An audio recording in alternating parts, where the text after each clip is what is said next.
Welcome back to the Inside Sports Podcast. It is Season 3, Episode 3, here on this beautiful Monday. We're back at the home base this week.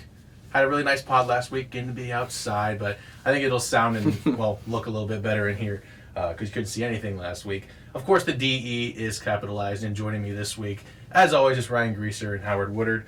Guys, we're glad to have you back, and a quick shout-out to our new editor, Editor Will. Shout out to him. Will. He's going to be pretty clutch, and this is something I brought up before we even started because back, I don't know if you guys remember, but Season 1, we had Kylan and Julian. Shout out to them. And it takes a lot of work off of our shoulders, particularly with Greaser having to do with the first couple of weeks. I think it'll help us be better on the pod and then more efficient in the production process as well. So for sure. Big shout out to Will. Big shout out to Will. Shout out Will. Also big shout out to Sluky Football, who got their first win of the season. Howard, good performance all around, particularly on the defense, and one guy in particular. Yeah, shout out Ben Bogle. He just actually today awarded the MVC and Stats Perform FCS National Defensive Player of the Week. So, I mean, he had 3 sacks, 5.5 tackles for loss, which is most in school history, and also 12 tackles. So, I mean, as a linebacker, when you're flying around like that and you get the production that he did, that's huge. That's our 7th straight win against the Governors. And I think in terms of the team's performance, they improved in every facet a little bit, especially running the ball. And, of course, defensively, I think as the game went on, Sean Lester, running back, he had 111 yards on 18 carries. Even Jalen Benefield had 55 yards on 9 carries and a touchdown.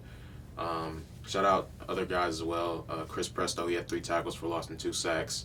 I think a game-changing play in this one was at the end of the first half when Austin Peay was driving and that peanut punch fumble by Ubaid Steed. I mean, that was a turning point, and then you go down and you score a touchdown off of that. I thought it was kind of similar to last week when we played BYU, and they had that kind of momentum shift to get the field goal at the end, and then they scored a touchdown to open the second. So, I think they really controlled the game from that point on. Yeah, that defense was absolutely incredible, and they're just picking up where they left off from last year. We said this last week, but you can't really tell much from playing a BYU, Power 5 team or Power 4 team, excuse me. Yeah. And they look like they actually might not be as bad as people thought. They got another big win this week. So, I mean, I have a lot of confidence on that front. But Greaser, there were still, we go to the offensive side of the ball now, DJ still missed a lot of open receivers. Vincent Davis was open probably 4 or 5 different times in this game, and DJ just couldn't hit him. Where do you sit right now with this good Incarnate Word team coming in? Where's the confidence level with the offense in general? Because we still have a lot of weapons. DJ obviously is incredible with his legs, but where do we stand? Yeah, I mean, I think you hit it on the head. Incredible with his legs. And now you said with Sean Lester, he rushed for over 100 yards. Jalen Benefield over 50 yards. If we can run the ball like that against Incarnate Word, I think that we'll at least be in the game. But DJ's got to make plays with his arm. Like, it's going to come down. Big games are won by throwing the ball. You've got to make the plays. My concern level is starting to rise a lot more than it was against BYU, because it's BYU. Like, this is a completely different caliber game. If he stinks it up against Incarnate Word through the air, I'm not worried about his rushing ability. But if it's off through the air, then I'm going to be really, really, really concerned for the rest of the year. Coming up this weekend, we got Week 3 of the college football season. At home, 6 p.m. against Incarnate Word. Come out, show your support, and stay after halftime, please, Dog Pound. Night game. Be nice and cool, under the lights. Yeah. Which, side note, by the way, the weather has finally turned, and I could not be happier. I'm so happy. Yeah. I've been sneezing a little bit, but once I get past that, it'll be awesome. I feel like last year, like, this period was on for like a super long time. Like, it was hot for like a very long time. Definitely. This year we got cooler a lot faster. I haven't looked at the 10-day forecast, but I'm sure there's going to be one more hot spike. You feel like It's there's like going to be Thursday. one more. Yeah. I think Thursday's supposed to be. Speaking of spikes, I knew there was a pun somewhere in there. The Saluki Bash was this weekend. The SIU volleyball team went 1-2, and I think it was a little disappointing, if I'll be honest. The Friday game versus Jackson State was a little concerning and shocking. Let's work backwards a little bit. The EIU game against Eastern Illinois on Saturday, again, that team is incredible. I believe they only lost 3 games last year. They won the OVC. They've got an incredible volleyball program there, and that's about the only thing that EIU is good at. But they came in and they dominated us on Saturday. There's not too much analysis to glean from that. We beat Memphis on Friday night. You know, Memphis, they are an American Conference team, but they haven't had the greatest volleyball program here recently. I do want to point out Sean Burdett, the head coach of Memphis, is Brindley Burdett, our middle hitter, his daughter, on the team. So that was kind of interesting. She had a couple of really good plays against them, and I was sitting right next to him, and I was looking at him, and he was giggling, and it was kind of funny to see. Pretty cool moment there.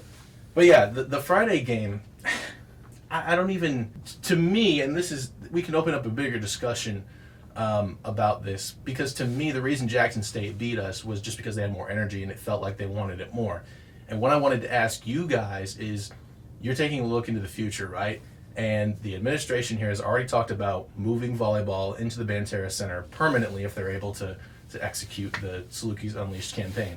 But one thing I noticed this weekend, and I'm sure you noticed it too being there, is like the energy in there just isn't the same like it is with Davies. Yeah. And even Coach Ed Allen said this when he was on the coaches show last Tuesday. It's like the energy doesn't really compare. Like, am I the only one who feels this way? Like, I don't think the move there is really going to help us all that much. I mean, we were doing stats, and you kept asking me. You asked me twice the attendance, and I was like, it's maybe 300 on that Friday night, and maybe a little less on Saturday. But like, I feel like when Davies, like when you are in a space that kind of matches the not only attendance but the atmosphere, the vibe of the team and of the sport, it's better. In terms of the on floor, I guess, I feel like they couldn't really get a rhythm going throughout the weekend. Like, it feels like they took 2 steps forward and he took 3 steps back. And I feel like there was a lot of different individual great performances, like you pointed out, but they couldn't really gather a rhythm as a team, and hopefully that'll get better as the season moves on. Yeah, I think you can kind of compare it to women's basketball. Like, if it's not a men's basketball game, the Banterra Center can be really, really empty. Yeah. And it is not a lively arena if there's not a lot of people in there. And so, Davies, the student section in Davies is awesome. Yeah. Like, it's small. I mean, it is not a big gym for people who don't know what it looks like. It's like a small high school gym. Yeah. Wood bleachers. I mean, it's very retro. Davies is over 100 years old. Mm-hmm. I like going up there. For TV, it's kind of a pain. But for the game day atmosphere, I don't think you can really beat Davies. No, for sure. And like Howard was saying, I would ask him for the official attendance number, by the way. So if you look at the attendance number and you wonder why it is what it is, it was all Howard. Well, you got to pick the Cardinals fan to beef up the attendance, right? Anyway, but no, I kept asking him, and you know, he said the numbers, and I think he was probably close. I also told him to, a little behind the curtain here, I told him to include staff and players and coaches, so that was probably it too. But like 200 people in Davies feels like 2,000 in Banterra, if that makes sense. And so I think that may have had something to do with it. It definitely takes away that home court advantage, which I think is a big reason to our success over the last few years. So, the soccer team. We're going to wrap up our Dogs of the Vet segment with soccer. They went 1-1 this past week. They beat North Alabama last Thursday and then took the 1-0 loss to Lindenwood on Sunday. Yeah. So, soccer, they currently do sit at 3-2-2. So, they're still above 500. They are doing all right. Now, the one breakthrough player, Sophie Schicklin, she is a revelation for this team. She had 2 goals on North Alabama. Yes. She had, names are so hard. I'm just lucky I didn't mispronounce hers. That's good. I did put it phonetically into Google Translate just to make sure. Nice. That is amazing. Nice. It's good though. It's improvement. It's improvement. Like, I'm trying to do better. Yeah. Nice. But she's been a revelation for this team. She only plays about half the game. Like, you look at her minutes, she's sitting at like between 40 and 50 each game. But it's been enough. When she's on the field, we just are so much better of an offense. And then our goalkeeper, like, I did not phonetically translate this one. I got you. Fabiana Solano. There we go. Yeah. Thank you. I'm not even going to try. I'm not. I feel like that's kind of simple, no? Yeah, I thought it was too. It's simple. It's okay. It's okay. Yeah. We're here to I support think the you. A's and the N's probably are messing you up a little bit. Yeah, that's the key there. Yeah. She's been really solid in the net for us, and she's kind of flown under the radar. I think she should be getting a little more praise and stuff for the success of this team. For sure. And also, Grant Moore had a really great quote after their win on Sunday. We played some scintillating soccer out there. And just thinking about him saying that in his accent too is even more like is even more crazy. So anyway, coming up this weekend, like we said, September 14th, Incarnate Word's coming to town for our first home football game of the year. Volleyball is going to the Lindenwood Invitation this weekend. I believe their game on Friday, which I believe is at 3, will be streamed, and then their game on Saturday against Austin P at 11 will not be streamed. And then soccer playing SIUE on Thursday. No Sunday game this week for soccer, I believe. There's not a Sunday game. Not a this Sunday week. game. Volleyball plays tomorrow too, though, right? UT Martin. They do. They play UT Martin tomorrow. I figured people probably won't see that. But, there was a game on Tuesday, which, side note, we didn't even know that game was going to happen until probably 4 or 5 days ago. And I guess Coach Ed Allen just forgot to tell everybody. That's literally what happened. He just forgot to tell everyone. So, like, if you've seen our... It wasn't on the schedule. Oh, wow. If you've seen our poster, have you guys seen the poster we put out? Which it looks great. It's a great poster. But it's not, that game's not on the poster. So hopefully nobody's going off of that. Or the graphic that I put out too. Is it here or is it at UT Martin? It's at UT Martin. Yeah. Thankfully it's there and not here, so we don't have to worry about doing stuff last minute. But I thought that was kind of funny. So there was our Dogs at the Vet segment. Listen, guys, I've been working really hard trying to get an interview with Mackenzie Bunch. And let's just say that people outside of this room right now are not communicating very well. And we're going to leave it at that. So if we can't get her, we may try to get some volleyball as well. But we are bringing the interviews back. I absolutely love doing them. We're trying to get on site, too. I think that would be cool to do them there with them. So until that happens, we're going to go straight to our Told You So segment. Told You So segment, I say it every week. It's your mama's favorite segment. And we have a lot to get into. Let's just put it like that, because now you're starting to form opinions, right? Specifically with college football, because I have a lot of stuff written down here. I have enough written down here for probably 2 or 3 episodes worth, just talking about week 2 of college football. Let's just start with our picks real quick. Our picks, and this again, I named it the Keen Tuts Cup. Right? I feel like that makes sense. Through college football, me and Ryan are 5-1. Howard 4-2. We all went 3-0 last week because we all had the exact same picks, and we were very, very right on every single game. Yeah. Texas destroying Michigan, which made me happy for a bunch of different reasons. That game was never really close, and I think it's a combination of Texas being good and Michigan sucking. Like, it's not just that they're 2 good teams. No, I think Michigan stinks. Their quarterback play is yeesh. Yeah. Let's just put it like that. They don't really have any weapons outside either. Their best receiver is their tight end, who is good, but he can't be your number one, especially at this level of college football. And this is what happens when you don't steal signs, folks. This is what happens when you don't steal signs. Great teams come in and they whip you on your home field. Texas could have won that game by 30 if they wanted to. They definitely pulled back in that second half. We also had Tennessee over North Carolina State. Yeesh, North Carolina State. And remember, they played Western Carolina really tough in week 1, and I don't mean that as a compliment. Like, Western Carolina almost beat them, an FCS team did.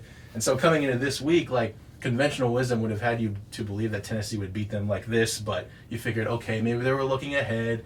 This game's in Charlotte. It'll be cool. No. Tennessee dominated. And I just want to say this. I'm not going to say they are a legit national championship contender, but they're on that line for me because Tennessee looks really, really good. Their quarterback, Nico Amaliava, I'd love to see you attempt to say that name.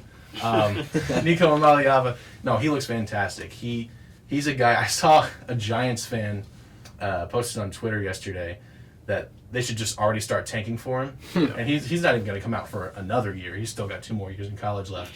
But no, he's the real deal. That whole team is the real deal. Their defense is amazing. And then the last game, the game that was the most polarizing, for me it was fun to see. It was fun to see Nebraska destroy Colorado. 28-10, and that's another game where they could have run up the score if they wanted to. Yeah. They really pulled it back in the second half, and to say that they dominated on both lines of scrimmage is an understatement. I don't know if either of you guys got to watch that game, but it was brutal for Shador, and he even called him out afterwards too, which don't love that honestly, but yeah, it was a rough day.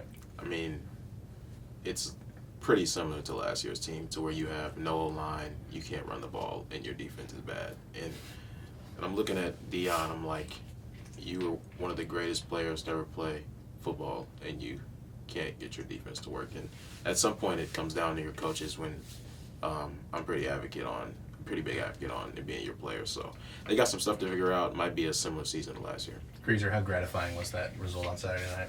It was incredibly gratifying. I mean, if you listen to last week's, you know that I am not a Colorado fan. I'm not really a Deion fan either. I think how he's been able, I'll just say straight up, manipulate the media into constantly having Colorado like on the front and center is super impressive. Like, he's getting publicity. He's doing great with that part. The football product is awful. No, it's bad. Like, his son, I mean, not Charlotte, Shadur. Shadur. Close. Shadur. Like manure, which is how we played on Saturday. Shadur. So Shadur, he's getting all this hype as an NFL player, which I think he is an NFL player. I agree. Because the fact that he's able to even walk out after a game playing behind that offensive line with no support, people are bashing on him for going to the locker room 2 minutes early. Dude, with the amount of hits that he took in that game, he's just grateful to walk off the field at that point. Yeah. No, I'm totally with you on that. I think the real question comes, when does he just consider sitting? Like, avoiding injury? See, that's something I could absolutely see happening, especially towards the end of the season, like once they get out of bowl game contention or whatever. And then that opens up the rabbit hole of, well, is Deion even going to be at Colorado next year? I doubt it. I just don't. Where's the motivation for him? Yeah. Like, he says he loves Colorado, he loves this, but in the same breath, the next sentence will be, well, I just love being with my boys, and this is the last year I'm going to get to coach them, and so I don't know. It's definitely going to be something to follow. Before we get to the picks this week, a couple other things I need to address. There are two teams who are ranked in the preseason top 10, and both of them, their season's already over. No chance of the playoff. You may as well start looking to 2025 if you're a fan of these teams. One of them I know Greaser is really happy to see go down, but we're just going to go for Florida State real quick. Between the last time we filmed the pod, they lost again. They lost to Boston freaking College. And listen, Boston College, I shouldn't say Boston freaking College because they're not all that bad. Bill O'Brien took over there after he was going to have the Ohio State OC job. Great win for him to go into Florida State, but that being said, maybe that's not as impressive as we all think it is right now. I think they're going to get humbled this week in Missouri. A little bit of a teaser for later. And then Greaser, I'm just going to let you take this one. There was a game in South Bend, Indiana this weekend. Northern Illinois Huskies played against the Notre Dame Fighting Irish. It was a game that was completely off my radar. Didn't even think I'd be watching it. But Greaser, what happened? Let me tell you a little story. Oh my God. I did not realize he was going to do this. So, I was at a water ski tournament over the weekend with very limited cell service. But I just happened to get service at it's pretty late in the evening, check my phone. And my buddy, who's a Notre Dame fan, is sitting right next to me. He's like, hey, look up the score of the Notre Dame game for me. I was like, all right. I was like, you are not going to believe this. Oh my gosh. You are not going to believe this. Oh man. NIU beat them 16-14. He's like, no, you're not. You're kidding. Dead serious. And just the look of pure defeat on his face was one of the best things that I've seen from a Notre Dame fan ever. I just so greatly enjoyed that. This is the same NIU team that SIU beat in DeKalb last year. Yep. Pretty much, yeah. So, I mean, now, am I saying we beat Notre Dame? No, I'm not. By any means, I'm not saying that. Any given Saturday. Yep. And this is the lesson here, folks. Any given Saturday. The NIU Huskies, who I think are now ranked 25th, are they not? Are they? I think they're close. I think they're like 25, I wouldn't be 26 shocked that if range. they were. Them in Illinois. You guys somewhere. You guys keep talking. I'll double check on that real quick. Yeah, I'm pretty sure that they got ranked 25th. I mean, any given Saturday, you come in and you beat Notre Dame. Notre Dame had a good week one. Like, they had a good win. Yeah. This should have been a blowout by all means. Yeah. And so real quick, NIU is ranked 25, which is I don't know about that. Yeah. I think you have to do that. Like, when a team like NIU comes in and beats a top 5, you just have to give them that 1 week. Even if they lose really badly, like, whatever. People are going to be like, look at the week 3 rankings in 5 years and be like, NIU, what happened for them to get here? Yeah. But then they're going to go down that rabbit hole and see they beat Notre Dame. Right. So that's just going to make my day every time someone does that. The sad part about this for Notre Dame and the Marcus Freeman era in general, I believe I heard this morning that this is the 4th time, and he's only been their coach for, I think this is his 3rd season. Yeah. This is the 4th time in 2.2 seasons that he's lost as a double-digit underdog. Or a double-digit favorite, excuse me. Because they lost to Marshall his first year. They lost to Stanford, I think, the week after. And I can't remember the third one for some reason. It's somewhere in my head. I can't find it right now. But anyway, then he loses to Northern Illinois. And this is the worst of them because he was a 28-point favorite. Mm-hmm. So that's a little concerning. And again, the fact that it's happened so many times already in his tenure is very, very, very concerning. So yeah, how hot's his seat right now? I don't know, because he is young. I think he's going to get a lot of leeway, but I would say his seat's going to be warm after this year, and then if he doesn't put it together in a fourth year of recruiting next year, then it's just never going to happen. So, and again, go back to the A&M game. I said this last week. A&M should have won that game. Mm-hmm. They let that game slip, and so should Notre Dame. I don't even think they were the 5th best team in the country before this, but clearly they're not even close. And in my mind, even if they do run the table from here and go 11-1. Shouldn't sniff the playoff. They've showed who they are already. Mm-hmm. Riley Leonard can't throw a forward pass. It's bad. It's bad. All right, one more thing. There are a lot of teams this past week who flew too close to the sun, and we're almost on this list with Notre Dame and Florida State. Oregon. Okay, I think now we can start having a discussion. What's going on with Oregon? They can't stop it. They can't stop the run. Mm-hmm. They can't run the ball. What am I missing here? Honestly, I don't really know. I mean, I think last year was a lot better year for them, just overall. But like, I don't really know when you have dysfunction like this at the start of the season. We'll talk about this later with NFL as well. But like, the start of a season can be so shaky, to where like you don't really know exactly what's becoming of your teams. It can be sloppy to start, but you have confidence that it'll improve. So, like you said, the run defense is really bad. I don't know how you fix. That's really hard to fix. That's a really, really hard thing to fix, because when you get into run fits and stuff like that, I mean, you need to be working on a well-oiled machine. You don't have that kind of time in college football. Yeah, and they were big favorites in this game again. I think they were 21-point favorites, and that Jonty from Boise State, he might be the first running back taken in the draft. Like he's that good. For sure. He's unbelievable. Yeah. But they need a game-winning field goal. They were down 34-27 and got a kickoff return. So there's some weird stuff going on up there. I can't really diagnose it. Penn State as well. They were down a majority of that game versus Bowling Green, and they needed a fourth quarter pull away to come out in that one. Oklahoma only beat Houston 16-12. Their quarterback, Jackson Arnold, really stepped back. That was a brutal performance. And this is a Houston team that got beat by 20 against UNLV in week 1. So Houston's terrible.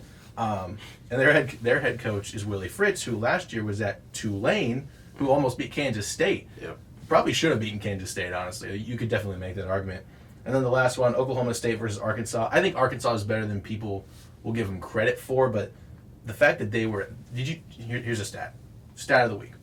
Arkansas, I believe, gained 648 yards of offense. Jesus. Oklahoma State, 385. Wow. And they still won the game. So, Arkansas had a lot of turnovers. I get that. That's a scary sight if you're an Oklahoma State fan, though, because once the good teams start to come to town, it's going to get tough. Let's get into it, though. 3 best games this week. And I got to be honest, 2 of these I didn't even see being on the sheet this week.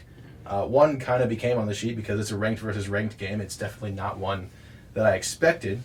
But let's kick it off on Friday night, actually, because I think the best game of the week is going to happen on Friday, and it's number 20 Arizona, who are 7.5 point dogs at Kansas State in Manhattan. Big Big 12 matchup. It's weird to say that this is the Big 12 game now.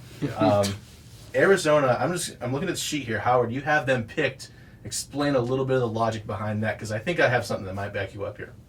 So you just kind of alluded to it a little bit in terms of Kansas State's defense being Swiss cheese, just being turnstiles in all facets. And I believe in the potential a little bit in Arizona's offense to really take control of this game.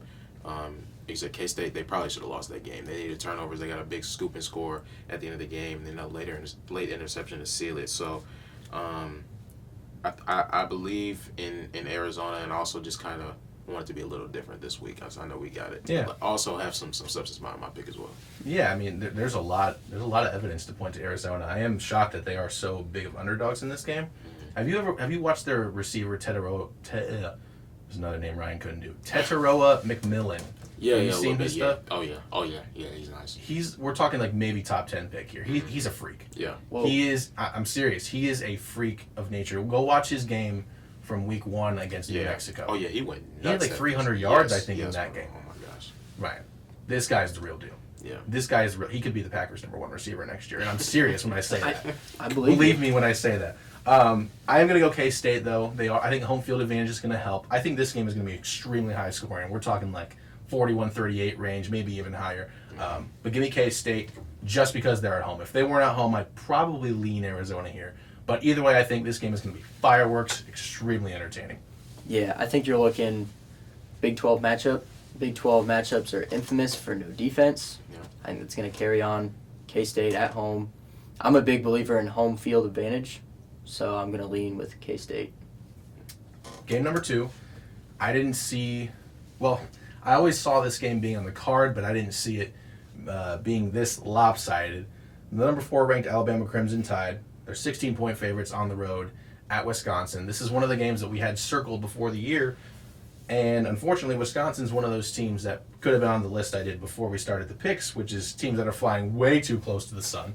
Week 1, they only beat Western Michigan by 14, and we found out when Western Michigan played Ohio State that they're not just a good MAC team. Maybe Wisconsin stinks because the next week, Wisconsin only beats South Dakota, I think by 7 or 14, somewhere in there. Yeah, Wisconsin has really struggled against inferior competition, and if I have to give a little bit of a Wisconsin angle to this, I would say that the only excuse they have is they've just been looking forward to this game the whole time, and they've been looking ahead. That's really the only excuse I can find, but I don't know if you can really afford to do that given what we've seen happen to Notre Dame and Florida State and whatnot. I'll start us off here. Look, I'm going to go Bama. They struggled last week against South Florida, but I just don't think Wisconsin has the talent to keep up. Weirdly, I do think they match up pretty well, but I just think at the end of the day, Jalen Milroe's legs is going to be huge, and I think he'll lead them to a victory. I honestly would take Wisconsin to cover, weirdly, again, because I do think they match up well, but give me Alabama. This is pretty easy for me. I think I'm with you on them covering. I mean, the score that Alabama ended up with this last week was very deceiving. I mean, very misleading. They won that game by like 20, upper 42-16, so 26, yeah. I mean, and that game was close very late into that Very. one. So, but I do think in terms of, like you mentioned, Jalen Milroe's legs, that rushing offense is going to be too much of that defense that showed cracks already, and Alabama's pass rush is pretty nice. So I think they'll pull this one out. Yeah, Wisconsin's just been kind of on a downward slide for the last couple of years. And, man, not losing to South Dakota, but coming darn close to doing so. Like, we know South Dakota. Like, they're a good FCS team, Yeah. but they aren't even an upper. They're not a top FCS team. So, No. like, it's not a good look to struggle against them. And they'll cover. 16-point spread, like That's a lot. Yeah. that's a lot. So, like, I would be pretty open to them covering, but they're not going to win this game. And I can't remember the last time Alabama went north for a non-conference game, because they always liked, when Saban was the coach, they always had those games like in Atlanta or in New Orleans or somewhere down south. So the fact that they're going up there might lead them to struggle a little bit, especially early on, till they get kind of used to it. Last game on the sheet, and then again, this is the game that I could not have seen being on this segment, but here we are. Boston College, they're ranked number 24. They are also 16-point dogs at number 6 Missouri, which the fact that they've been able to climb this far, I don't think says as much about them as it does the teams at the top playing poorly. Whether they win or not, they're still playing poorly. So I think Mizzou, because they haven't been terrible, has kind of just been the beneficiary of that. I am going to take them to beat Boston College. I think Boston College is on a little bit of a high right now, and it's going to come down pretty quickly. I think Missouri wins this one very comfortably.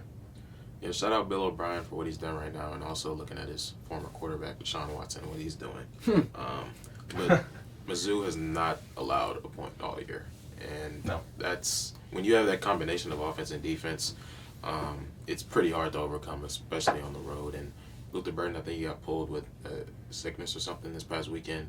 I don't know if he'll be good to go or not, but I don't think that'll change my answer much. I agree. No, I don't think that changes the answer really at all. I mean, Bill O'Brien, like, I think he is a good coach. He ruined his reputation in Houston with the Texans, but I'm going to just kind of glaze over that. He's a great offensive mind when that's all he has to focus on. So Boston College, I like that they're 24th. I think if they keep this game close, that they really shouldn't fall too much. because Missouri's a good team. Yeah. They're a really good team. Yeah, they are. So, yeah, Missouri. But I don't think that it'll be as, not close of a game as you're saying it will be. I do have a little bit of faith in Boston College. Not a ton, Okay. but I think that, what's the spread here? 16. No, I don't think it's 16 points. All right, Ryan's captain of the Dogs this weekend. I'm all right with that. So just a quick recap, Arizona and Kansas State. Howard's going with Arizona. Me and Ryan are going with K-State. We're all going Bama. We're all going Missouri as well.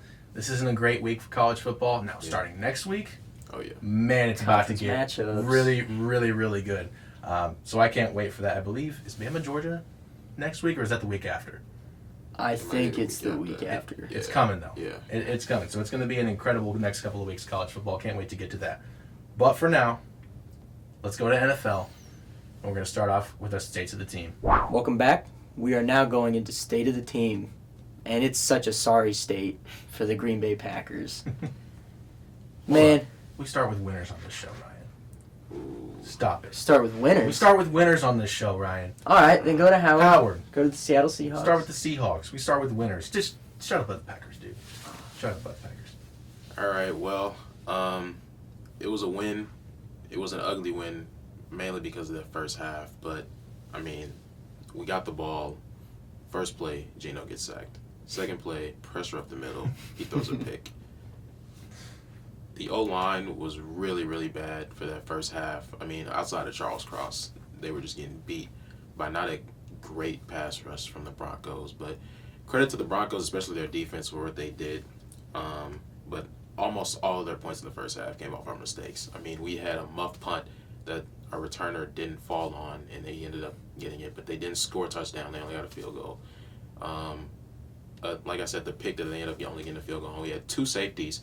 One of them was because of a holding in the end zone, and the other one was because we ran a running play where Zach Charbonnet, and he couldn't get out of the end zone. So I genuinely don't know if I've ever seen a game where a team got two safeties. I mean, literally, it's probably like happened, but I just don't remember. I talked about the new era last week. That literally felt like one of the worst games from Pete Carroll's tenure. But what was different from this one was like when we did eventually get the lead. Like Geno ran the touchdown, and then we started off.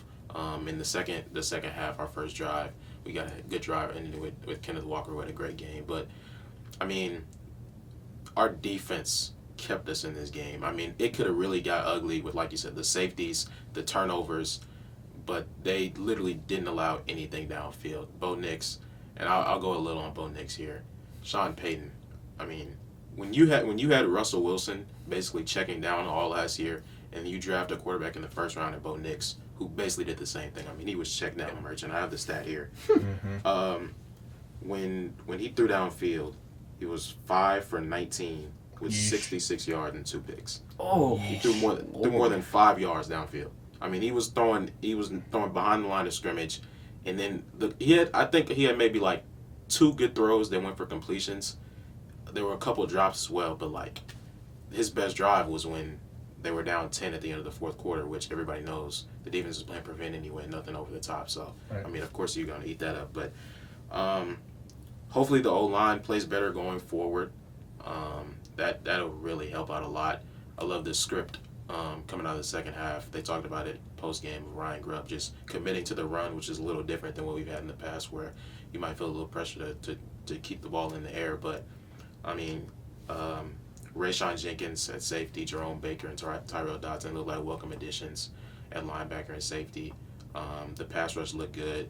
And I know it was against a terrible offense, like you said, heralded by Bo Nix, but that's a game where Bo Nix or a veteran quarterback where like you could just pick us apart, especially over the middle of the field, but we didn't allow it. That's a good sight. Won't get much better in terms of competition with the Patriots this week, but then we'll get into Miami and then Detroit. So it'll be a good test, but a good sign for the defense, and hopefully the offense continues to improve. That's the thing with Bo Nix is in college, that was the report on him too. Like I think he led, don't quote me on this, but pretty sure he led all of college football last year in completion percentage. But also most of his passes were out of behind the line of scrimmage. And it was weird that you would spend a first-round pick on a guy like that. Like he was never a first round pick to me. And then after he made that pick, he was like, "Oh, we got him. We pressured like the Vikings or whatever. Like we made them do that. Like when we were watching the draft, we were like, what is going on right now? Because all those quarterbacks went that early. But yeah. Yeah, that just made no sense. I mean, Bo Nix, you just watch him in college. There's a reason he was in college for what, 6 years? Yes. Yeah. Like, if you're in college for 6 years, unless you're hurt every year, which Bo Nix was not, you're probably not a first-round quarterback. Yep. And then Sean Payton, that's horrible coaching, dude. Yeah. He threw the ball, 33 times? Oh, yeah. He had a lot. 26 completions for 138 yards. 26 completions. For 138 yards. Oh my He gosh. did not So he throw probably- the ball down the field. Holy cow. And the 2 times he did, Tariq Woolen made a great play running and catching up to the crossing route, but it was in triple coverage that he threw it into. And then he Holy threw it. cow. It was, I think, at least double coverage on the throw that Julian Love picked off in the end zone. I mean, it was really bad. And like I said, that's a game where past Seahawks teams, that score could have blown up on them, but the defense did a great job. It should have been like 35-10 our way without those mistakes we made.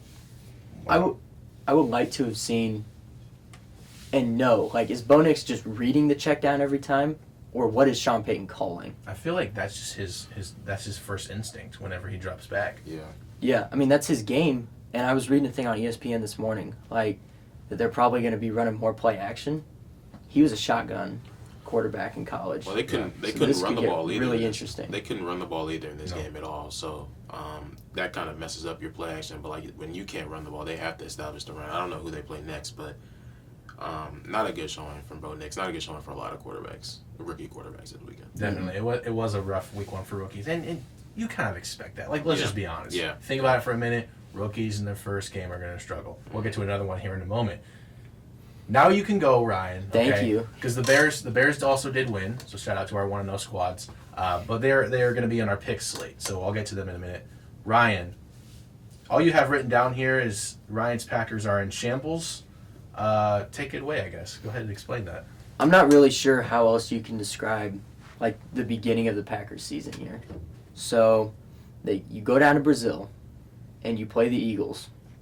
This is, like, one of the better teams in the NFC. I mean, it was a good game. If you were watching, it was a pretty good game. Now, field quality was horrible. We'll get into that later. That's on my dog treat section. Oh, okay. But just Jordan Love getting hurt in that game, that was the worst thing that could have possibly happened for the Packers season. Like, you can lose a lot of pieces. You can't lose Jordan Love. Because this offense, I know that Matt LaFleur, and there's a lot of delusional Packers fans that are like, we have 5 number 1 wide receivers. No, we don't. We don't have a number 1 wide receiver. Jaden Reed, if Jordan Love had been healthy the full season, I think Jaden Reed would probably have emerged as the top option, but not as like an elite number 1 receiver in the NFL. I don't think that's necessarily a problem, but now you bring in Malik Willis, who's been on the team for 2 weeks. I mean, Howard actually broke that news to me the first week that we recorded I in here. remember that, yeah. Malik Willis. Wow. You go from Jordan Love to Malik Willis. Malik Willis has been horrendous in the games that he's played. He hasn't done a touchdown yet in his career. And No. if there's a guy I trust to handle him the right way, it is Matt LaFleur. Yeah, for sure. So It is. really, But- but it's weird coming from a Bears fan. I'm actually not. I don't see the Jordan Love injury as much of a big deal as Packers fans do. Well, I wouldn't, except it really changes our game plan a lot. And I hope I'm wrong, by the way. I hope they just suck. But like, Yeah. I think it really changes the game plan a lot because with Jordan Love, you're going to throw the ball probably 30 to 35 times a game. Yeah. Malik Willis, I don't think you throw it more than 25. And so, kind of leading into fantasy, Josh Jacobs, stock goes up crazy high because they are just going to force feed him the ball, even if his yards per carry is bad, which it's Josh Jacobs, that could very well happen. He's going to get a ton of carries. I'm just so disappointed. And then the defense. I was hyping up Jeff Hafley in the defense last week. Talk about a disappointing first showing on that, too. Like, Howard and I were talking about it before we started recording. Yep. Like, running that single high safety. With man coverage underneath. Yeah. Oh, man. I can see there's teams that would work against. The Eagles, it does not. AJ Like, Brown and Devontae Smith? No. no. And then what Saquon did, yeah, that's... Yeah, I mean, one of the only plays that I was able to see from that game was A.J. Brown's 40-yard touchdown. There's not a man close to him. He beat his man off the line of scrimmage. The safety's on the other side of the field. Has no time to close. Easiest touchdown of Jalen Hurts' career. Up. It wasn't even a good throw. It didn't have to be a good throw. It's A.J. Brown. He's going to catch anything. So, it's just really, really disappointing. The defense can get better. They're going to have to get better. Right. If the Packers are going to stay in playoff contention, the defense has to be so much better. And I believe they play the Colts this week. Is that right? I was looking at the schedule because I was trying to figure out, can they stay afloat for the next 4 weeks? Because I feel like... So what's your schedule? We got Colts, Loss. Titans, Vikings, Could be a win. Rams, and we'll talk about the Rams later. I know, Lean but loss. if you can somehow stay 2-2, I think you need to beat the Titans and the Vikings. Which the Titans, they showed, I kind of alluded to last, their defense can be really good. Their front in particular. Yeah, I mean, so it's going to be a tough go, and depending on how long exactly is out, I think the time, what is it, 3 to 6 weeks? 3 to 6. I think it's optimistic. He's not coming back in 3. No. An MCL sprain, this is an injury that a lot of guys get, and they get that really short timetable for recovery. Yeah. It lingers. And when he does come back, he's not going to be Jordan Love that can move all over in the pocket. He's going to be Jordan Love that's hobbled. Do you know when your bye week is? Off the top of my head, no. I think it's week 8 or 9 or something. Yeah, you'd hopefully it'd be earlier than later for sure to give him that extra week and whatnot. But looks like it's in between November 3rd and November 17th. So Lions in between your Lions and your Bears game. That would be 9 or 10, right? Something like Week that. 9 or 10. Somewhere in there. Originally, I was upset that it was that early. I'm a big believer in the late bye, but with this happening, in light of that, maybe it's not such a bad thing. Yeah. Maybe not. Tough times in Packerland, and I never get tired of saying that. Ryan, what we got next? Next, we got fantasy football. This is the part of football I can still enjoy. Yeah. Now, how did everyone do this week? First off, how many teams do you have, and how did they do? Start with them. Or start with Ryan. I have one team. Okay. I'm still waiting on Christian McCaffrey to play, who is questionable to play. Oh, really? I didn't know that. Yeah, he had a questionable designation yesterday. I think they said he will go, though, he's expected to play. I would have been shocked if he didn't play. Yeah. Okay. I scored, without McCaffrey, 116 points, 10-man league. Okay. So, projected around 130 with an average game from McCaffrey. Still get there, yeah. Yeah. For sure. Howie? I lost pretty bad. Right now I'm losing about 30, and my opponent still has CMC to go. So that's going to be a rough one. I have Marvin Harrison, and he only had 1 catch for 4 yards in his first game. I was looking to see what was the reason of it. There was a big viral screenshot of him being wide open, but the Cardinals, in terms of their offense, they run the ball so much. And it was looking at the Bills, their defense is they play nickel super, so that's you run against that every time, and they had a lot of success against it early on. They kept to it. So I had Trey McBride also. He didn't have a great game, but my opponent had Saquon, Jordan Love, Stephon Diggs. Oh man. Yeah, I had no shot essentially, no matter what. That is painful. I'm in 2 leagues. I went 1-1. Well, technically I'm up by 4 in my dynasty league, but the other guy has Brock Purdy. I'm assuming that he's going to get more than 4. Yeah. Unless he just completely collapses like some other quarterbacks did. The Ravens game last year on Christmas had one of those. That's true. I would love to see that. Let's just get into our buy or sell. I'll lead us off if that's okay. Go for it. I am actually buying the Bengals this week. They're playing the Chiefs. We'll get to that game in a minute. There's an asterisk next to this. If T. Higgins plays, I'm buying the Bengals. The Ravens last week, they were able to, I'm not going to say hit open receivers because Lamar can't do that, but the receivers were getting open. Zay Flowers had an unbelievable game last week, and I think you're bringing in T. Higgins and Jamar Chase. I think they're going to be looking to get back on their feet after an extremely embarrassing loss to the Patriots. So I'm going to go ahead and buy pretty much the whole Bengals offense. And I'm actually going to sell. This is going to be a controversial one. But again, this is just for week 2. Okay? So hear me out. I love my guy C.J. Stroud. Okay? Ohio State guy. Love him. Incredible rookie season. I'm going to sell him this week, though. And I'll tell you what. I got that game I probably watched more than any other game because I had Red Zone on. Yeah. I was at soccer yesterday helping out our guy Dom. Shout out Dom. And he had Red Zone on, unfortunately. Now, I'm not a huge Red Zone fan. I'd rather just have one game on. But and that game between the Texans and the Colts was incredible. Yeah. So there was a lot of showing up there. He had I think he had 2 picks that were called back because of penalties. But the penalties had nothing to do with why he threw the pick. He looks a little bit shaky, and outside of Nico Collins, by the way, unbelievable. Unreal. But the Tank Dell, Stephon Diggs thing, I thought they were going to be able to take advantage of the Colts a little bit more than they did. Now, Joe Mixon had an unbelievable day, so it didn't really matter. But going up against this Bears secondary that they're going to have to go up against, they're real. They are the real deal. They took care of the Titans very, very well, and we'll get to more of that in a second. So I'm actually going to sell C.J. Stroud this week. Something just seems a little bit off, kind of like last year. So I'm going to sell him this week. So I'm buying Gus Edwards and J.K. Dobbins this week, the running backs for the Chargers. Shout out, because, I mean, they literally ran all over the Chargers. That's and Jim Harbaugh special. Expected with Harbaugh, and now they're going against the Panthers defense that is absolutely atrocious. And they just lost Derek Brown for the season, actually. So they have nothing up front. Only competent that I did player. not know. I didn't either. It was like this morning. So, like, J.C. Horn on the back end, but even he didn't have a great game yesterday. So I'm expecting them to run all over this Panthers defense. This Panthers team, they had a terrible showing. I don't know how much we'll talk about them, but just all around, just very disappointing from them. And I'm also buying Jordan Whittington. You might not know who that is, but he is a rookie receiver, late round from the Rams. Puka Nacua got hurt last night, and Jay Cruz will talk about more of that later. But they really like what Whittington did out of camp to win the spot. He is low on the depth chart, so I'm not super suggesting, but maybe even going forward, like I feel like he'll break out one of these weeks, kind of like Puka did last year. I'm also selling Devontae Adams and George Pickens. Pickens, I don't expect him to have a great game because he's going up against PS2, Patrick Surtain II, and I just watched him shut down DK a good amount. He didn't have a great game. It turns out, didn't let him get much yards after the catch, good at the catch point and stuff like that. In terms of the Raiders game and Devontae Adams, they play the Ravens, and the Ravens they didn't have a great showing defensively, but I'm expecting them to be better.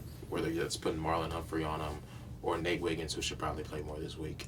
But yeah, I'm selling those 2 receivers.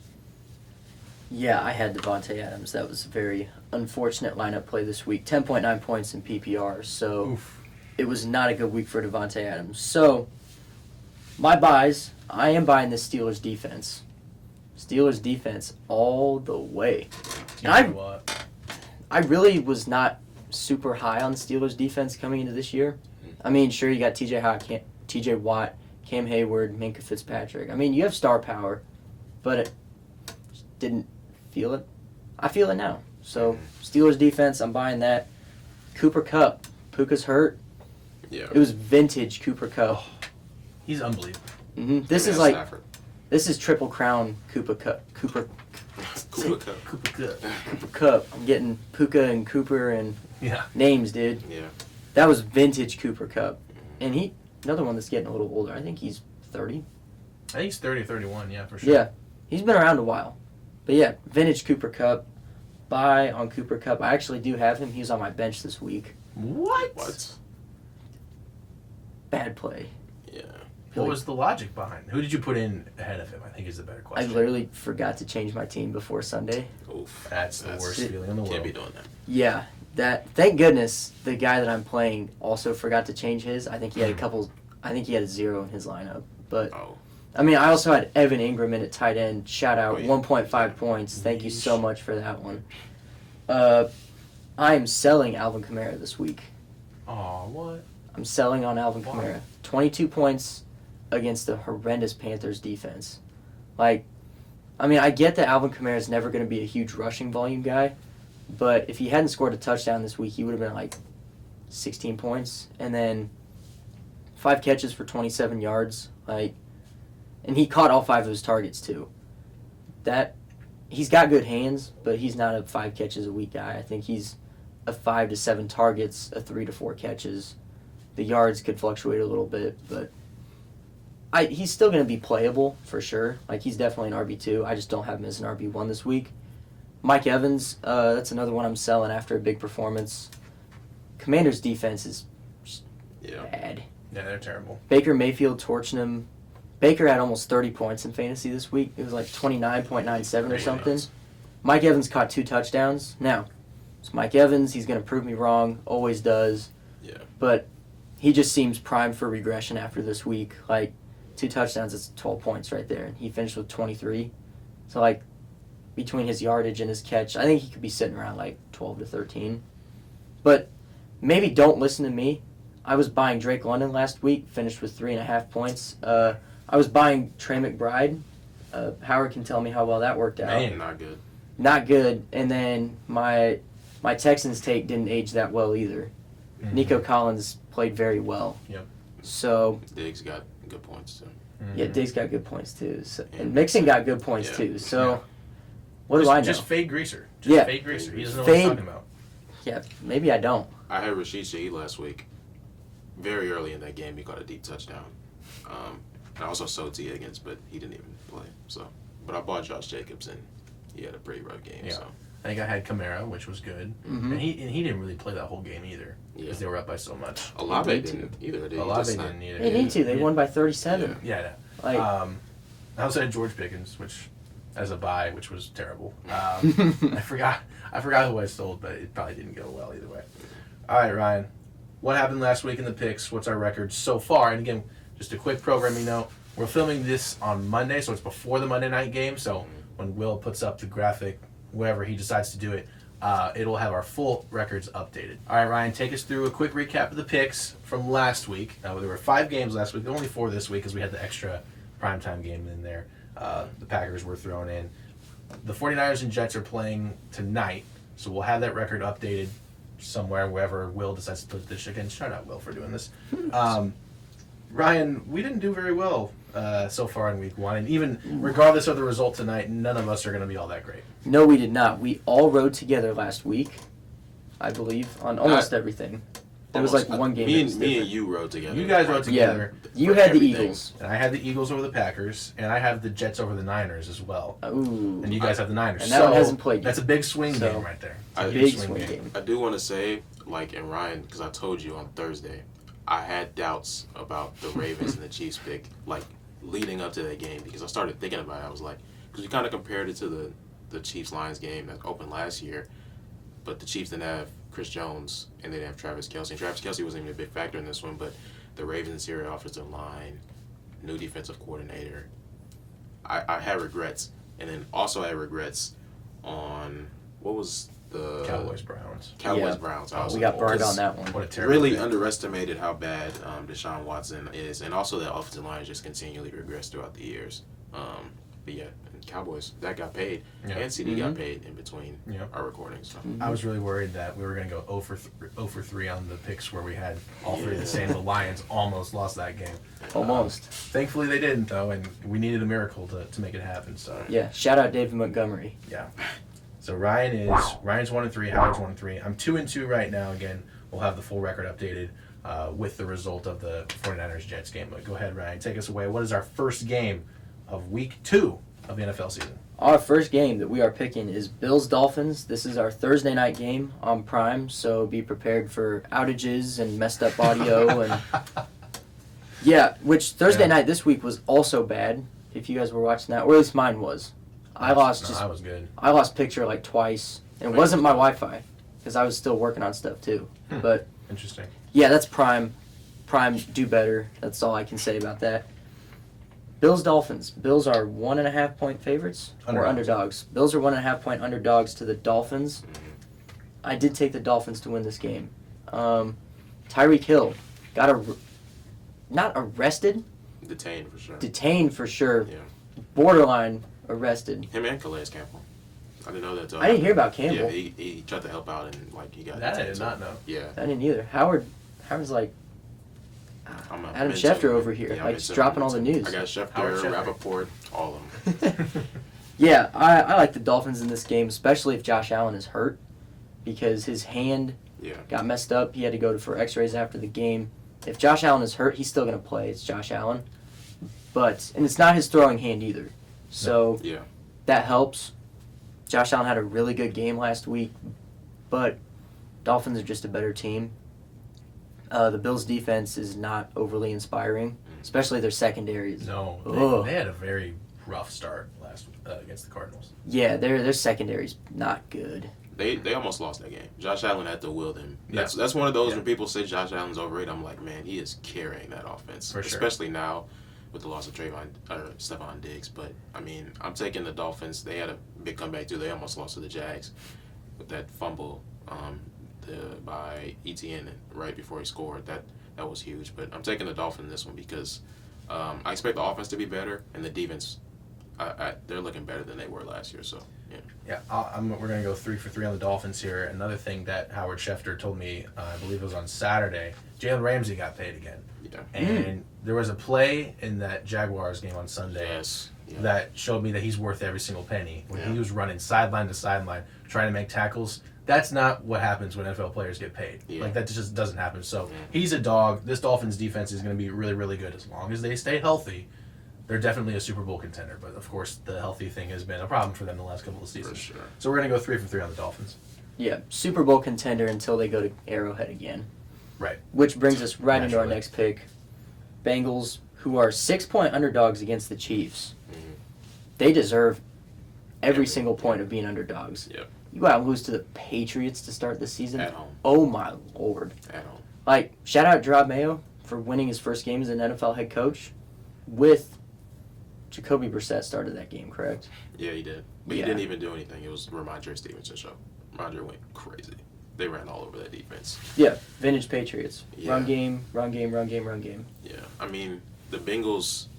That's why I brought up kind of this conversation last week on the pod. And we're like, where do you guys stand on them? Because the defense does not look too inspiring. Jay Cruz, you pointed out last week, they lost Jesse Bates one off season. Then you lose DJ Reader. I mean, that's up the middle, your spine of your defense. That's really doing a lot. And against the Chiefs, which look pretty good, one of their best performances in terms of week one, which is pretty sloppy all around. I'm taking the Chiefs at home, even though the Bengals have had success in the past against them. I can't find it in my soul to ever pick against the Chiefs. So just know that every single time they play this year, I'm going to pick them. I'm bound to be wrong at some point. Right. They'll probably be on our sheet a lot because they're going to get a lot of primetime games. Taylor Swift effect. And I did say, that the Bengals are going to be better this week, but that, and you just talked about the defense. Unfortunately, there are two sides of the ball. So I see this being a relatively high-scoring game that the Chiefs will barely pull out. I could see this being very similar to the game versus the Ravens in a lot of ways. I don't think it's a very high-scoring game. Bengals got some stuff to figure out on offense.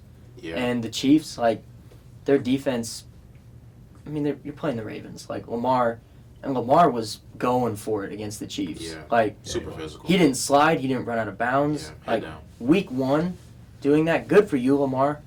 Please don't get hurt doing that in week one. Definitely. John Harbaugh just had to be standing on the sideline this is not good. He wanted to win, man. He wanted to win. He did. And if Isaiah likely didn't wear a size 15 shoe, they probably would have. At least They might have won that game. Yeah, I won't say they would have won, but they might have won that game. They would have won for 2 after they scored that. But Yeah. Definitely. And then we're going into Bears-Texans. I actually have I'm going against Jordan and Howard here, and it hurts me to do it. I'm taking the Bears. Oh, wait. Did you change yours, Jordan? So let me just do my state of the team real quick. Okay, so in the time that we've been talking here, I don't want to spoil. I basically just spoiled my pick. I've had Texans on the sheet, but I've decided. You know what? I'm not buying C.J. Stroud this week, and I couldn't tell you how, but I think the Bears are going to win this game. As crazy as it sounds, Caleb wasn't good. Okay, Caleb wasn't good. There was definitely a lot of first game jitters. There was definitely a lot of thinking he could do more than he can, and I think week one was a wake up call for him. And listen, the Texans, their defense is better. Obviously, adding Danielle Hunter is crazy good for them. I'm not as scared of their D line as I am the Titans, and mainly it's because their strengths are on the outside. The Titans' strengths on the inside, with Jeffrey Simmons. They had an unbelievable game against our O-line, which was terrible. Coleman Shelton, our center. Holy crap, that was awful. He was getting bullied. It wasn't Simmons. I saw can't a clip remember. of Ernest Jones. Blitzing Blitzing him and just pushing him He over. destroyed him. Yeah. So I think Shane Waldron, another former Seahawks guy, saw that, and I think he's going to devise a game plan that really takes Coleman Shelton and that interior out of the game. I really think they'll be better this week. Keenan Allen wasn't fully healthy. DJ Moore had to go to the tent during the game. So it was just a weird Sunday game, but we won. And why did we win? Because our defense, I'm just going to say it, they're elite. They're elite at all phases. The pass rush, despite not having that guy on the other side, was still able to get home. DeMarcus Walker, former Tennessee Titan, had a great game against his old squad. Daryl Taylor. Exactly. Daryl Taylor was awesome. Yeah. We signed him like a week ago. Yep. And he was incredible, right? It's great. So shout out to Eric Washington, our new defensive coordinator. We actually have one now. So that's a step in the right direction after that whole stuff with Alan Williams last year. Debacle. Oh, man. Seems like a long time ago. And then Tyreek Stevenson, incredible. Jalen Johnson, well, I mean, what more can you expect from him? Linebackers, TJ Edwards, unbelievable. Give me the Bears. I'm just going to go with the Bears. It's just a weird feeling I have. I think we match up pretty well with the Texans.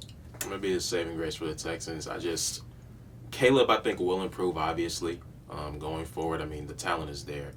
But I expect D'Amico Ryans to make things tough on him, especially in the Sunday Night Lights.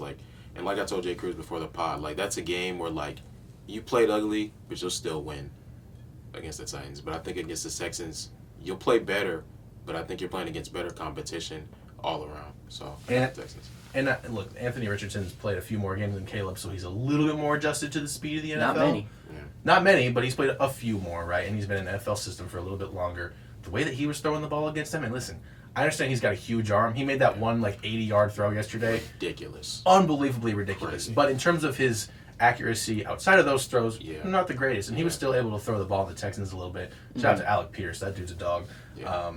I think this is a get-right game for Caleb. Again, I'm not saying he's going to go out and throw for 350 or 400 yards, but I think he'll get a little bit more comfortable in this game. And with how good the Bears' defense is, with how well I think we match up with the Texans, especially in the secondary, I think we're going to win this game.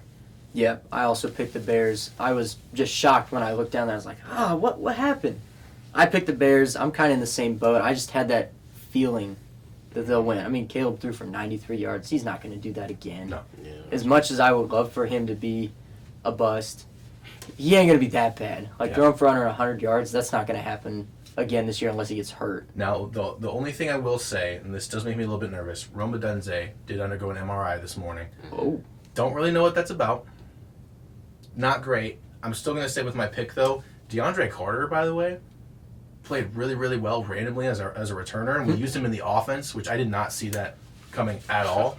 So I think he's definitely earned himself another week being thick in the system, especially if Rome Odunze is going to be out. And I expect big things from the Bears this week. I really, really do. That brings us into a Battle of the Birds, Falcons-Eagles. And we went across the board here. Yeah. Yeah, I mean, this is similar to a lot of the college football games we were talking about earlier. I think the Falcons are actually going to keep this close because I'm a big believer in the bounce-back theory in the NFL more than really any other sport. Mm-hmm. I think the Falcons are going to keep it close in a very painful loss to the Eagles, and this is actually a game I see also being pretty low-scoring. I don't think the Falcons, there's something wrong with them. It's just the Falcons of the last 6-7 years, really, ever since Matt Ryan left. Or ever since Shanahan left. That big, Kyle. I couldn't think of his name. Kyle Shanahan left. And the Matt Ryan, Julio Jones era kind of came to a close. So, I'm a big fan of what the Eagles did last week. Again, I do think a little bit of regression is coming. I do like the Falcons on paper. Again, it's just they are who they are. There's always going to be something just a little off with them. So, give me the Eagles in this game, but close. Yeah, I'm also taking the Eagles. Kirk Cousins is not going to play that bad against the Eagles. That was so uncharacteristic for him. I mean, maybe it's the new Kirk Cousins coming off an Achilles tear. I mean, Kirk Cousins is not a young guy. He's 36, 35, 36. He's up there. I mean, he's probably the second or third oldest starting quarterback in the NFL. He's not young. There's a reason they took Penix. That's wild to think about. There is a reason they took Penix. Penix is not going to play next week. People are already calling for Kirk to get benched. It's hold on. Yeah. Just wait. They paid him. Kirk's going to be fine. But yeah, the Falcons, they're just cursed. I mean, Shanahan must have uttered something as he walked out the door for the last time. Losing in the Super Bowl, he was just I don't know. That Falcons can just be perplexingly bad. They shouldn't be this bad. But somehow they just are. So Eagles, easy pick here. I took the Eagles, but from what you guys are saying, it looks like I'm more down on the Falcons. I had some stats. Kirk Cousins yesterday. 0 attention under center. He didn't go under center once. Also, I could kind of get that. So he was in shotgun, but also no play action. Didn't have any play action. None? They didn't want anything near where it's a bunch of traffic with that Achilles, and that means that he's still dealing with it somewhat. Mm-hmm. Still a new offense. Good pieces on defense. Like the defense does look good, but like Kirk Cousins, I mean, he did not look good, and the things that they did specifically in terms of trying to protect him, it seems like with that Achilles. I don't think it'll be any better against the Eagles team that did have a good showing. Zach Bond, I was worried about their linebacker. Zach Bond had a good game. The guys on outside with Kenyon Mitchell, Slay looked good and stuff like that. So I'm expecting the Eagles to win this one as well. Who's the Falcons' offensive coordinator now?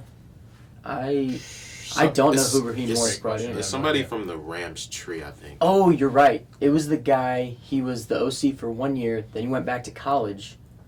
Liam Cohn, I think. Check on that. That sounds familiar. Check that name, but I'm almost certain it's Liam Cohn. He is from the... I got Zach Robinson. Okay, I was very wrong. I don't know who Liam Cohn is. That name does sound familiar, though. He might still be in college, I think. He's offensive coordinator for the Bucks. Buccaneers. For the Bucks. Yeah. Well, he's doing pretty darn good so far. Yeah, no kidding. NFC South. Yeah, you were right there. Yeah. Do you think there's probably a good amount of Atlanta Falcons fans right now who are like, okay, I would never wish injury upon my starting quarterback, but if the play calling is that vanilla and that uncreative, wouldn't you kind of wish you'd give Penix at least kind of a shot now? I mean, if you know that they're going to run basically the same kind of QB lack of motion, I guess, every single time, just being a statue in the shotgun, wouldn't you want to move the pocket a little bit? I just don't understand that. I think if you're trying to save your season, yes, but... They're not there yet. They're not there yet.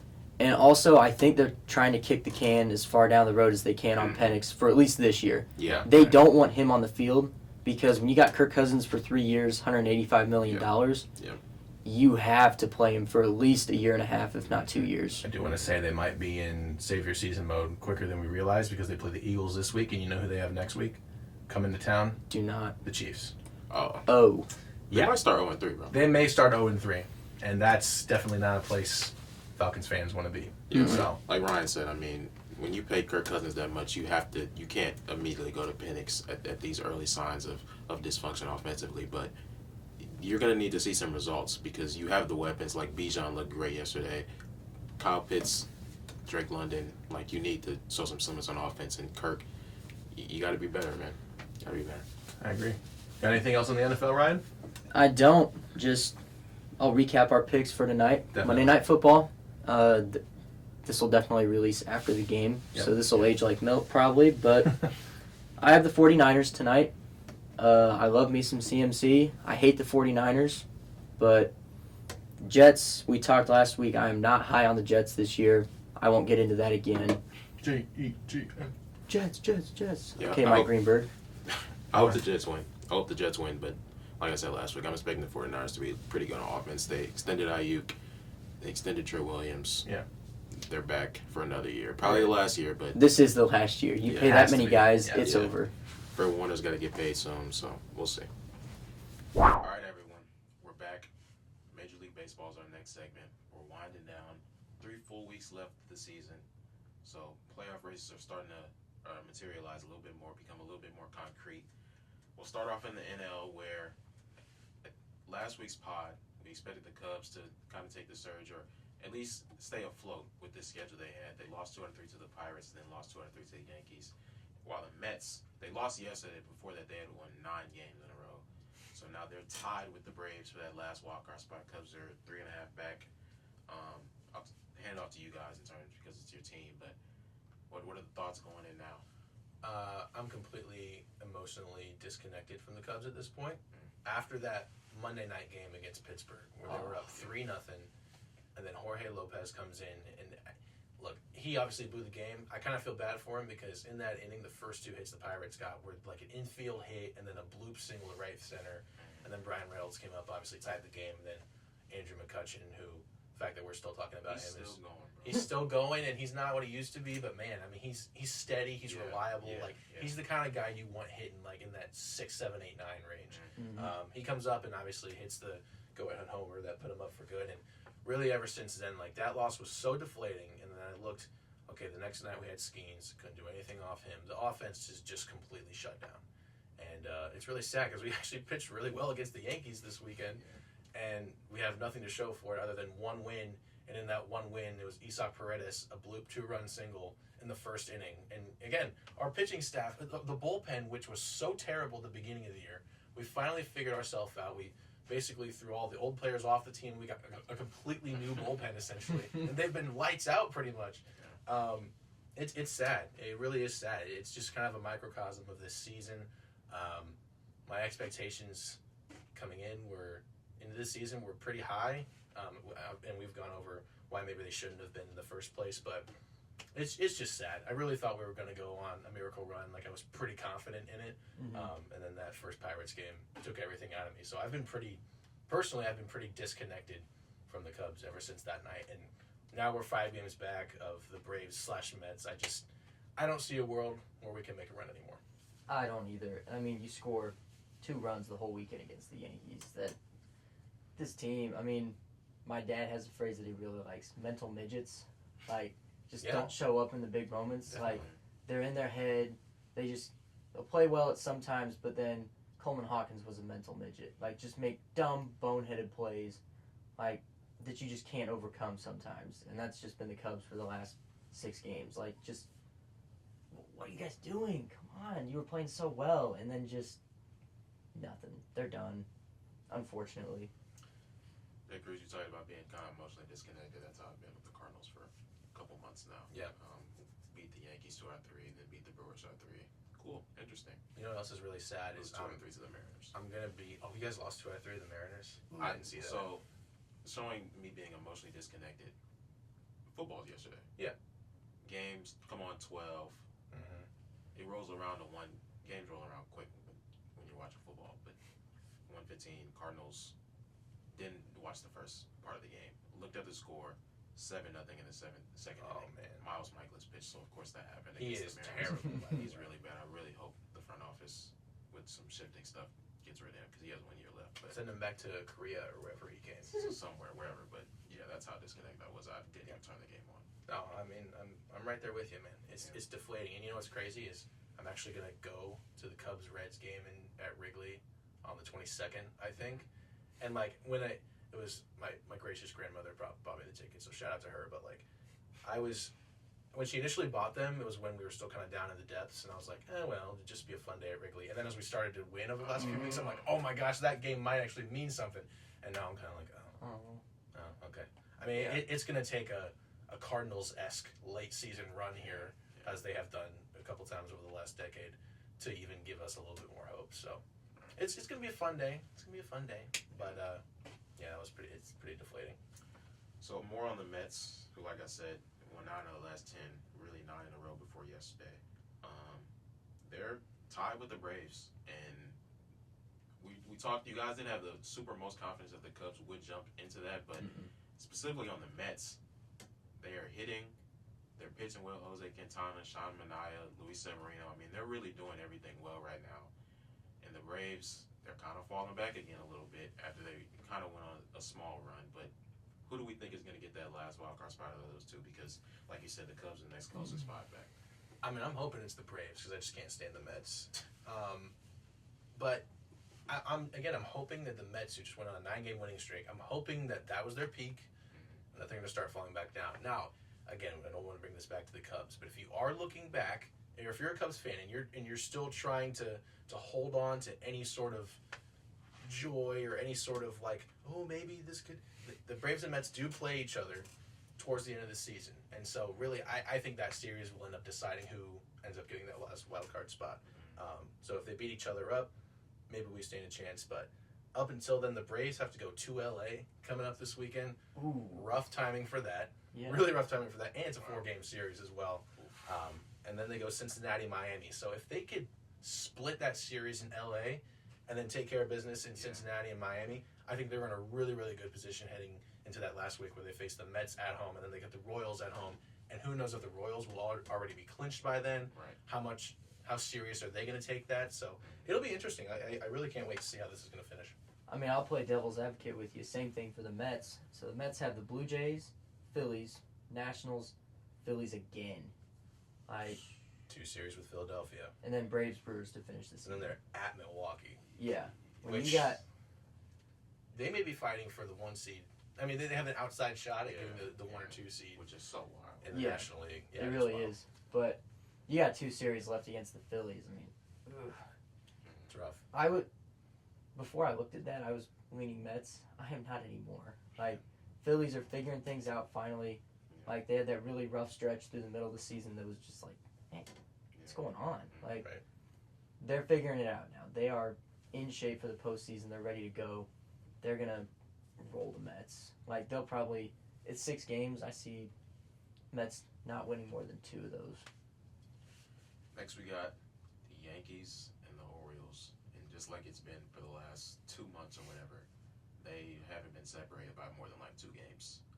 Right now, the Yankees are up a half game on the Orioles, but that can change tomorrow. So I think the big thing is just the inconsistencies of both teams. The Yankees, although they just beat the Cubs 2 out of 3, they lost 2 out of 3 to the Rangers.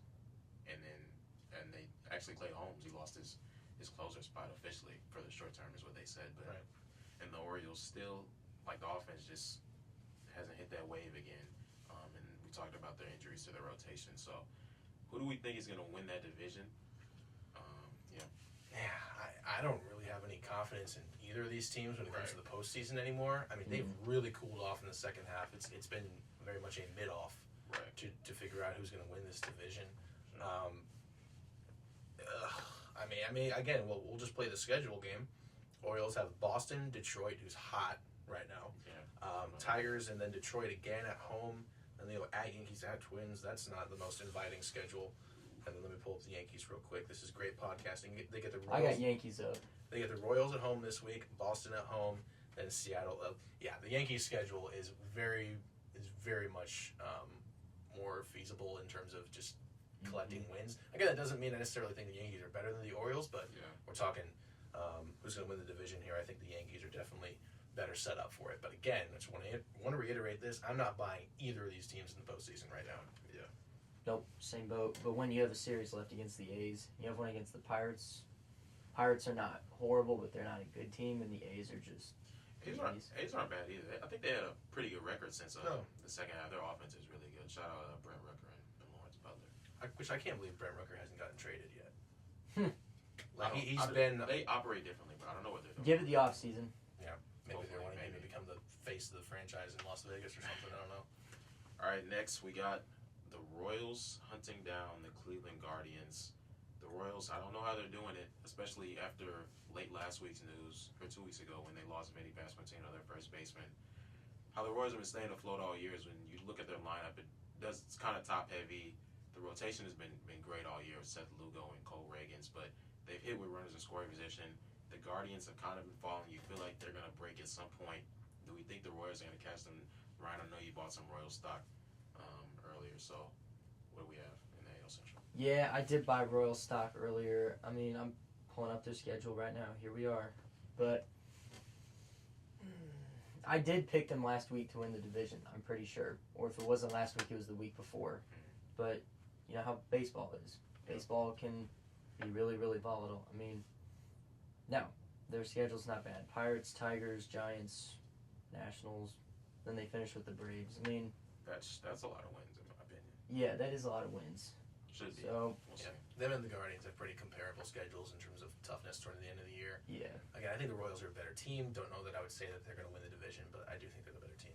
I'm going to stick to my guns. Like, I stick with my picks, even if it's not well advised.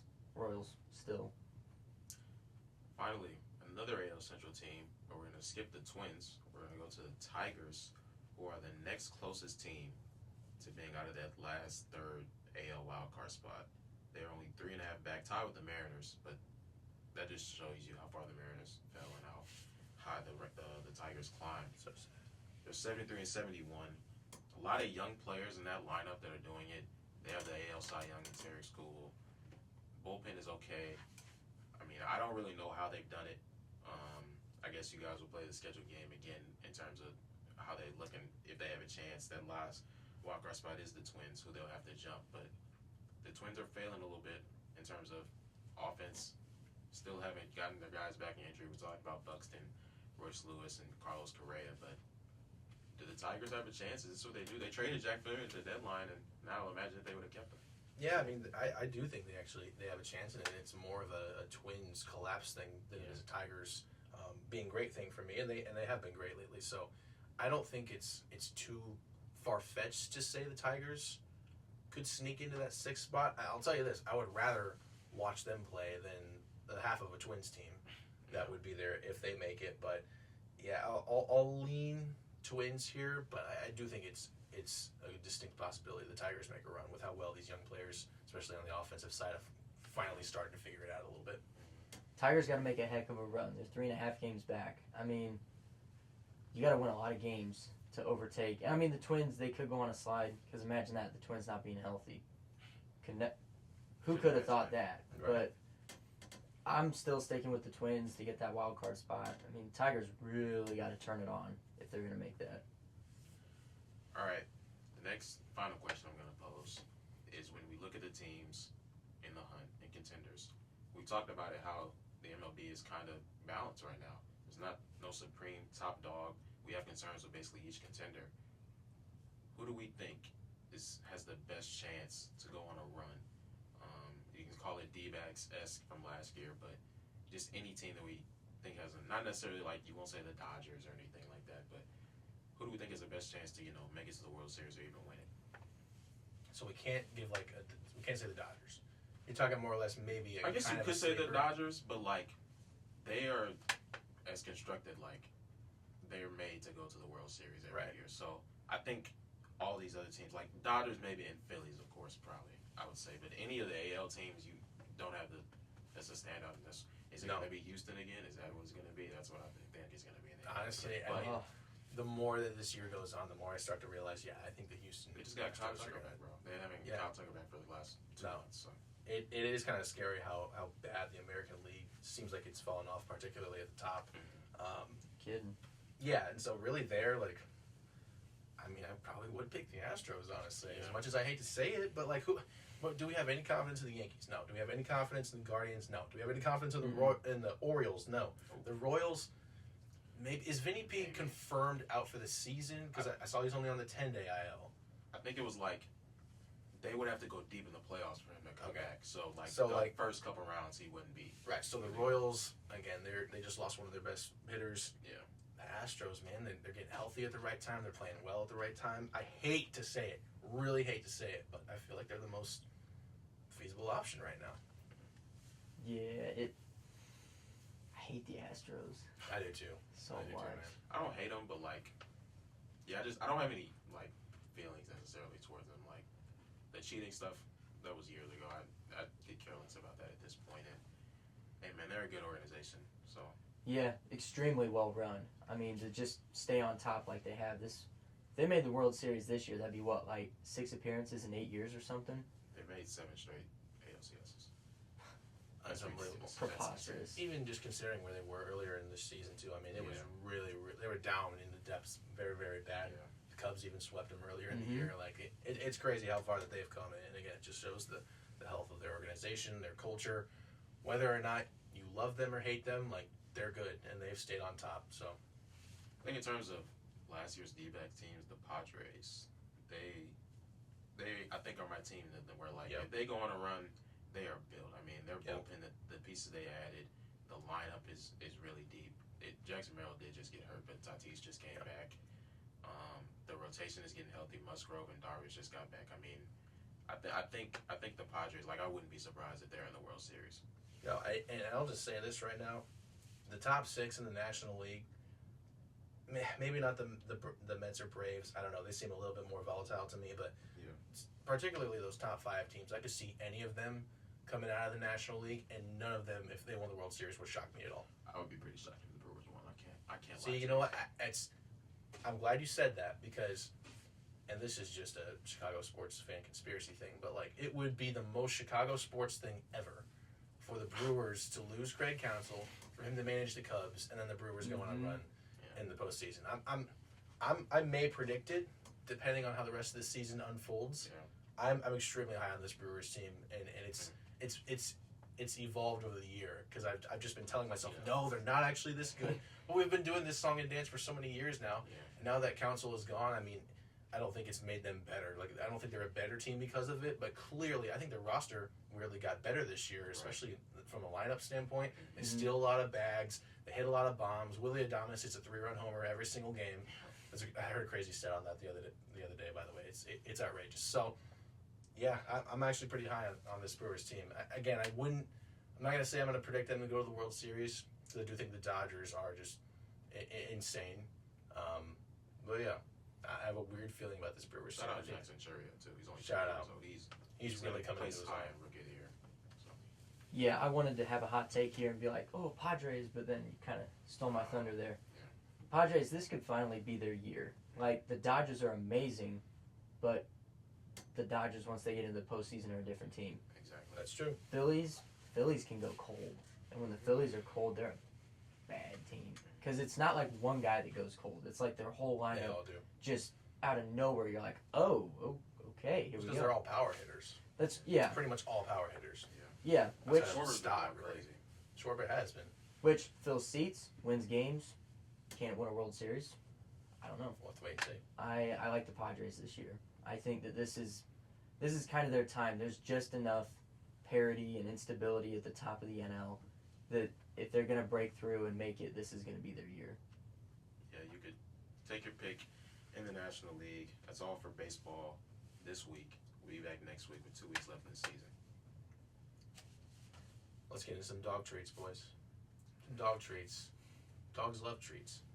But weirdly, I call it dog treats, and dogs do love treats, but most of the stuff we're going to talk about here actually isn't good stuff. A lot of times we're like complaining, or we're like just giving our opinion about something that we don't like.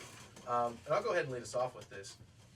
Puka Nacua got hurt on Sunday night, a non-contact injury. Sucks to see, right? You never root for that. But the first thing that came to my mind when I said this was a clip from one Chad Johnson, a.k.a. Chad Ochocinco. And what's he famous for? You guys know what he's famous for? Ate McDonald's before every game. Yeah. Right, like he doesn't care about eating right. And now listen, I've always been on the side of like, if you want to have a better life, be a better athlete, you got to eat healthy, right? I think most people would agree with that. But it is interesting. I remember a clip from his show that he does with Shannon Sharp from a few months ago. And he was like, non-contact injuries are up 47%. And they were, I kid you not, they were talking about Puka Nacua switching his diet this offseason because he started training with Cooper Kupp, and I guess like Cooper Kupp does these incredible workouts, and Puka said he was like throwing up the first few days, and it was on Cooper Kupp's lawn, so that was the other funny part about it. But it was just interesting how he pointed that out, and he said it's like, I wouldn't be shocked if he didn't say it like this, obviously, because I don't have the way he talks is freaking crazy, but like, it's just wild. He's awesome to listen to. Yeah. But he was like, I wouldn't be shocked if he doesn't have as good a year this year. And he's always made the point about, like, the way he phrases it is building up a callus to, like, he says, it's a barbaric sport that dudes are running 30 miles per hour at each other, and they're constantly hitting each other. And when you've got this, like, perfectly cured body, like, it's not gonna help you, I guess. I'm really fumbling my words here. It's not gonna help the way that you take contact. Let's put it that way, basically. And so I don't know if there's any validity to that. Again, he is just a freak. Like, that man, and Shannon always says this to him, like, he's like, dude, you could literally only eat McDonald's, which he basically does anyway, and like your body's not going to change. Like, some people are just built like that. Like, unfortunately, I'm not built like that, as you can tell. I mean, look how disgusting I look today. But like, it's just the way that he's built. But that was the first thing that came to my head when Puka got a non-contact injury. Yeah. Like, he literally called it almost. And so I don't know how you guys feel about that kind of thing when you were playing sports. Like, how much did you focus on your diet? Because I'll tell you this, I certainly didn't.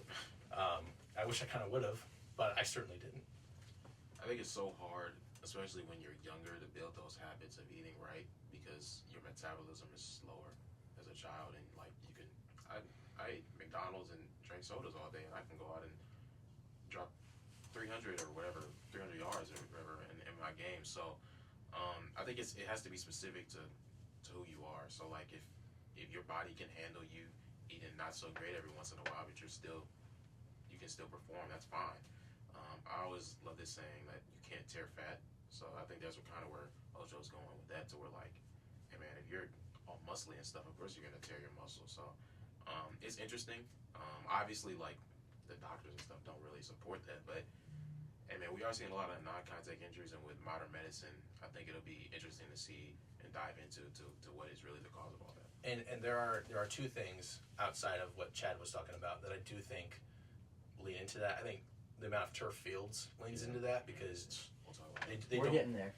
Oh, you're going to get there. Okay. Mm-hmm. The other thing, I won't steal your thunder. The other thing is Shannon did talk about this in the video too, which guys aren't hitting in practice anymore. Yeah. I think Shannon said they're only allowed to have 13 full pad practices a year, which sounds insane. Yeah. For an NFL player? It's not even one a week. That's not even one a week. Again, I could be wrong on that. I'm pretty sure that's what I heard him say, though. But I do know that folks don't hit in practice anymore, so that could be a part of it as well. They're not preparing themselves for what they're going to see on game day when dudes are flying all over the place. And so, I don't know, man. It's part of, like you were just talking about, with the player safety and whatnot, but they're getting hurt at a higher rate, especially with non-contact stuff. So there's a lot that goes into it. Why don't you just get into the turf thing? Because there's you were talking about it earlier with the Packers and Eagles game, how bad that field was. Did that come from, or did that stem from what you're going to talk about here? It did, yeah. So, I mean, anytime that an NFL team goes to an international stadium, you look at, it was like 5 years ago. It was Chiefs-Rams game. It was like a Monday night game. It was like that all-time classic, like the 51-48 in the game. Coliseum? Yeah. They were going to play that at Aztec Stadium. That was supposed to be in Mexico City. Oh, that's right. I forgot about that. And the field was so bad that they wouldn't let him play there. And then every time they go to Germany, there's players complaining about the field. Yep. Go to Brazil. This field, you could tell from TV how bad it was. You're just looking at it like, this isn't right. And then, now, I think the players are empowered a lot more to just talk. Mm-hmm. They're going to talk about anything they want. And of course, if you have a bad game, you're finding things to blame it on. But fields, like the art of a good football field, it legitimately is an art. And there's so many bad ones. And you just have to wonder, like, how many in MetLife Stadium? That is like the infamous, like, Oh yeah. hurt yourself field. Yeah. How many fields are like, how much of a factor is the field and guys getting hurt? Because I'm not saying that that's what made Jordan Love get hurt. Because, I mean, like an MCL thing like that, that's just a freak accident. Like tearing an ACL at MetLife Stadium, probably a freak accident. Well, tearing an ACL ever is a freak accident. But how much of a factor does it, like, raise your chance of getting hurt does a bad field provide? Well, the ground of a turf field doesn't absorb as much of your energy, right? I mean, if we're going to get really nerdy here. And then on like a grass field, like it's a lot softer and it's able to absorb a lot more energy. Like that's just a very simple way to put it, I would say. When you hear players consistently complain about playing on turf and how bad the turf is maintained repeatedly over years, it's like years. Mm-hmm. And then you have the injuries repeatedly, and it's like the NFL, they talk about player safety. Just invest in the grass fields, because we know you have the money. You're billion-dollar, multi-billion-dollar, whatever corporation, and we know you have the money and the funding to maintain it. We know it's not easy. Turf is easier to produce or whatever, Right. and put out there, but you go into Brazil, we alluded to Brazil's issues. Of course, they won't have the best turf for football players to play on. Protect your players like you say you want to. I agree. Yeah, it's a shame that so many players are getting hurt with that. And just like a side note on like how much money these teams are making, when the salary cap is able to go up like $20 million in an off season, just because of how much we're paying for TV deals, which bolstered by streaming. I've done a lot of research on that.